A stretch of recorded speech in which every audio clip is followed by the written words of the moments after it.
बिना बदले बिना डरे, जज्बा सच का लिए, सच दिखाते हैं।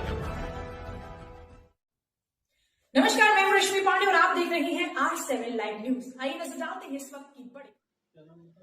नमस्कार, आप देख रहे हैं R7 लाइव न्यूज और मैं हूं आपके साथ सिराज अहमद। आज हमारे साथ मौजूद हैं अल्पसंख्यक आयोग के चेयरमैन अशफाक सैफी साहब, जिनसे हम अल्पसंख्यक के जुड़े मुद्दों पर बात करेंगे और जिस तरह से मुस्लिम समाज को वोट बैंक के लिए इस्तेमाल किया जाता है, ऐसा लोग कहते हैं। कई बार आरोप लग चुके हैं। एक तरफ असदुद्दीन अवैसी साहब का कहना है कि मुस्लिम समाज को समाजवादी पार्टी में अगर जा रहे हैं तो उन्हें वोट बैंक के लिए इस्तेमाल किया जाता है, अन्य पार्टी में जाते हैं तो उन्हें वोट बैंक के लिए इस्तेमाल किया जाता है, लेकिन मुस्लिम समाज की कोई बात करने को तैयार नहीं होता। आइए हम बात करते हैं अशफाक सैफी साहब से। सर, सबसे पहले हमारे चैनल पर आपका बहुत बहुत स्वागत है। धन्यवाद। सर, जिस तरह से देखा जाए तो मुस्लिम समाज, क्योंकि 2022 का विधानसभा चुनाव करीब में है, ऐसे में जो मुस्लिम समाज के को लुभाने के लिए सभी राजनीतिक पार्टियां बड़े बड़े दावे करती हैं, तो आखिर मुस्लिम समाज के लिए कोई भी पार्टी काम करने के लिए तैयार क्यों नहीं होती? आज गुलामाने मादरे कमेटी की जानिब से, जिनके अध्यक्ष हैं अबरार अहमद साहब, यहाँ मुझे एक लंगर तकसीम के लिए मुझे यहाँ आमंत्रित किया गया था। यहाँ बहुत बड़ा कार्यक्रम अबरार साहब की ज़ेर सरपरस्ती में होता है और यहाँ काफ़ी आलिम लोग यहाँ आते हैं। उसी कार्यक्रम में ये लालगंज रायबरेली में मेरा आना हुआ है। विषय आता है कि मुसलमानों के साथ ये भेदभाव क्यों। तो उत्तर प्रदेश के अंदर माननीय योगी जी और देश के अंदर माननीय मोदी जी की सरकार चल रही है और ये सरकारें सबका साथ, सबका विकास, सबके विश्वास के नारे के साथ काम कर रही है। यहाँ तुष्टीकरण किसी का नहीं, न्याय सभी को मिल रहा है। आपने देखा होगा कि जिस तरीके से बिना किसी भेदभाव के 7 साल केंद्र की सरकार और पौने 5 साल प्रदेश की सरकार द्वारा सभी वर्गों को न्याय दिया जा रहा है। चाहे जो अल्पसंख्यकों के हितों के लिए कल्याणकारी जो योजनाएं चलाई जा रही हैं, उनका लाभ अल्पसंख्यक समाज के गरीब ज़रूरतमंद व्यक्ति तक पहुंचाने का काम ये सरकार द्वारा किया जा रहा है। और जो माननीय मोदी जी का जो नारा है, संकल्प है, एक हाथ में कुरान दूसरे हाथ में कंप्यूटर, उसका पूरा करने का काम सरकार लगातार कर रही है और उसी का नतीजा है आज पहली बार आपने देखा होगा सिविल सर्विसेज में सबसे ज़्यादा 142 सिविल सर्विसेज में IAS, IPS, डॉक्टर, इंजीनियर निकल रहे हैं। तो ये सब इससे पहले जो सरकारें भय और भ्रम का स्थिति पैदा करती थी, डर दिखाकर वोट लेती रहीं, अब मुसलमान समझ चुका है। अशफाक साहब, मेरा सवाल यह है कि जिस तरह से देखा जाए कि जो राजनीतिक पार्टियां हैं वो एक दूसरे पर आरोप प्रत्यारोप लगा रही हैं कि मुस्लिम समाज को सिर्फ इस्तेमाल किया जाता है। जब वोट लेने की बारी आती है तो मुस्लिम समाज से लुभावने वादे किए जाते हैं, लेकिन जब पार्टियां चुनाव जीतती हैं, मंत्री बनते हैं, मुख्यमंत्री बनते हैं, उसके बाद मुसलमानों को किनारे कर दिया जाता है, ऐसा आरोप लगते हैं। देखिए, इस समय जो जिन लोगों ने मुसलमानों को ठगने का, छलने का काम किया, मुसलमानों ने उनको उनकी औकात बता दी है, उनकी हैसियत बता दी। सारा किधर है?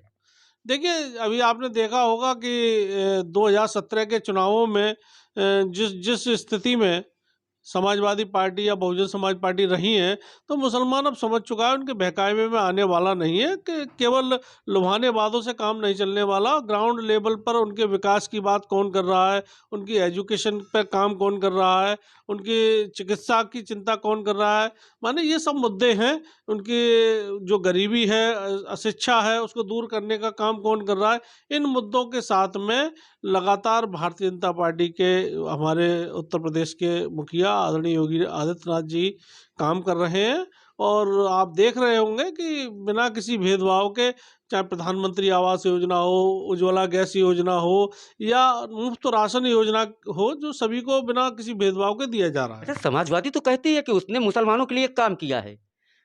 सीधा सीधा सा अगर देखा जाए तो समाजवादी पार्टी बराबर लगातार इस बात को कह रही है कि उसने मुसलमानों के लिए काम किया है और मुसलमानों के लिए वो काम भी करेगी। भारतीय जनता पार्टी पर आरोप लगता है कि वो हिंदू तत्व की राजनीति करते हैं।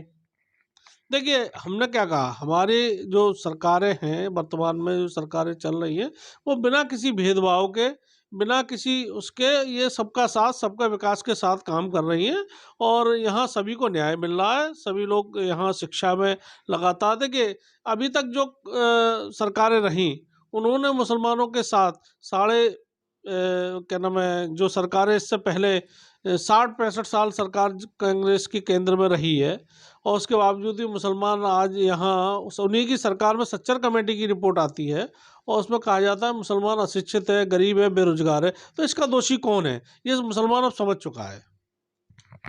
तो जिस तरह से अगर देखा जाए तो ये 2022 का विधानसभा चुनाव करीब में, ऐसे में सभी राजनीतिक पार्टियां, मुझे राजनीति पर बात नहीं करनी चाहिए थी, लेकिन एक छोटा सा सवाल है कि जितनी राजनीतिक पार्टियां हैं लगातार रायबरेली का दौरा कर रही, चाहे वो प्रियंका गांधी हों, अखिलेश यादव हों, आज उत्तर प्रदेश के मुख्यमंत्री योगी आदित्यनाथ भी रायबरेली में आए हैं और करोड़ों रुपए की सौगात रायबरेली को दी जाएगी। तो इससे क्या लगता है कि मुस्लिम समाज के लिए कोई योजनाएं यहाँ पर होंगी? देखिए, स्पेशली किसी भी जाति धर्म के नाम से इस सरकार में कोई योजनाएं नहीं बन रही है। ये योजनाएं हर गरीब और ज़रूरतमंद के लिए बनाई जा रही है। आपने देखा होगा अल्पसंख्यकों के लिए छात्रवृत्ति स्कॉलरशिप लगातार दी जा रही है, उनके लिए टर्म लोन योजना है, उनके लिए विवाह योजना है, शादी अनुदान योजना है, तमाम ऐसी योजनाएं हैं जो चल रही हैं। इसके अलावा जो मुख्य योजनाएं हैं उन योजनाओं में आपने देखा होगा कि यहाँ पर अभी मैं आया था, यहाँ अनेक लोगों के मकान बने हुए हैं। तो ये मानिए जिस गरीब ने कभी बरसात में जिसकी छत टपकती थी और उस गरीब का ये सपना था कि मैं लेंटर वाले पक्के मकान में रहूंगा, उस सपने को पूरा करने का काम माननीय प्रधानमंत्री और माननीय मुख्यमंत्री जी ने किया है। चलिए, ये थे हमारे साथ अल्पसंख्यक आयोग के चेयरमैन अशफाक सैफी साहब, जिनसे हमने बात की। तो उनका कहना है कि भारतीय जनता पार्टी के मुख्यमंत्री योगी आदित्यनाथ और केंद्र में प्रधानमंत्री नरेंद्र मोदी लगातार मुस्लिम समाज के हित की बात कर रहे हैं। अब देखने वाली बात यह होगी कि आने वाले विधानसभा चुनाव में इसका कितना लाभ उन्हें मिलता है। मुस्लिम समाज क्या भारतीय जनता पार्टी के साथ जाएगा या नहीं जाएगा, यह आने वाला समय बताएगा। कैमरा पर्सन गयास खान के साथ Siraj Ahmad, R7 live news, Raebareli.